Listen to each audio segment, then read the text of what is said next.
Union bank of ఇండియాలో cheque book ఎట్లా రాయాలో చూపిస్తానండి, కన్ఫ్యూజన్ లేకుండా చూడండి.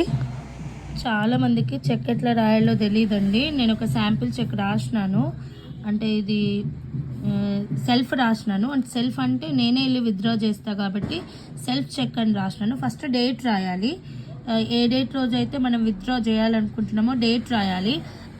ఇది నా పర్సనల్ చెక్ కాబట్టి సెల్ఫ్ అని రాసినాను. అంటే ఎవరైతే పర్సన్ ఉంటారో ఆ పర్సనే వెళ్ళి అకౌంట్ విత్డ్రా చేయాలనుకుంటే, అమౌంట్ విత్డ్రా చేయాలంటే సెల్ఫ్ అని రాసుకోవాలండి.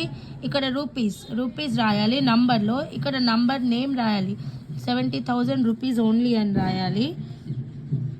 ఓకే, నెక్స్ట్ అయిపోయిన తర్వాత ఇక్కడ సైన్ పెట్టాలండి. ఈ సైన్ కూడా ఎట్లా పెట్టాలంటే మనకి ఏదైతే బ్యాంక్ అకౌంట్లో ఉంటుందో, ఎవరైతే చెక్ ఎవరైతే ఇస్తున్నారో వాళ్ళు ఎగ్జాక్ట్ సైన్ పెట్టాలి. బ్యాంక్ అకౌంట్ అప్పుడు ఎలా సైన్ పెట్టారో అలా. తర్వాత వెనుక కూడా సైన్ పెట్టాలండి, ఓకేనా? వెనుక కూడా సైన్ పెట్టి ఇవ్వాలి.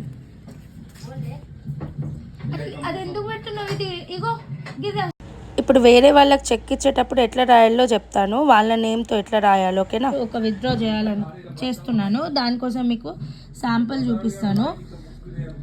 డేట్ ఎట్లా రాయాలంటే 2 డిజిట్లో రాయాలండి. ఈరోజు 5 డేట్, నేను 05 అని రాస్తున్నాను. మంత్ 12th మంత్, డిసెంబర్ కదా, 12th 1-2 అని రాస్తున్నాను. Year 2024, okay. ఈరోజు ఇయర్, ఓకే. నేను ఇది డాడ్ పేరు మీద రాస్తున్నానండి, డాడ్ పేరు.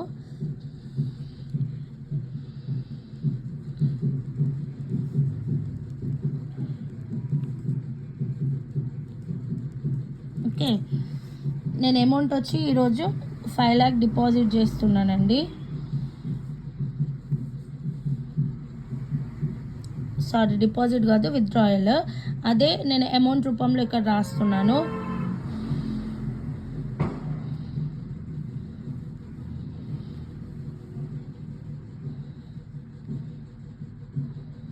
ఓకే, ఇక్కడ సైన్ పెట్టాలి, వెనక సైన్ పెట్టాలి. ఎగ్జాక్ట్గా ఎలా ఉందో అలానే పెట్టాలి. ఇన్ కేస్ మీరు చెక్లో మన లెఫ్ట్ సైడ్లో డబల్ లైన్స్ గీశారనుకోండి, ఈ అకౌంట్ వాళ్ళ అకౌంట్, అంటే వాళ్ళ బ్యాంక్ అకౌంట్ నేమ్ ఎలా ఉందో ఆ అకౌంట్లకు ట్రాన్స్ఫర్ చేస్తారు.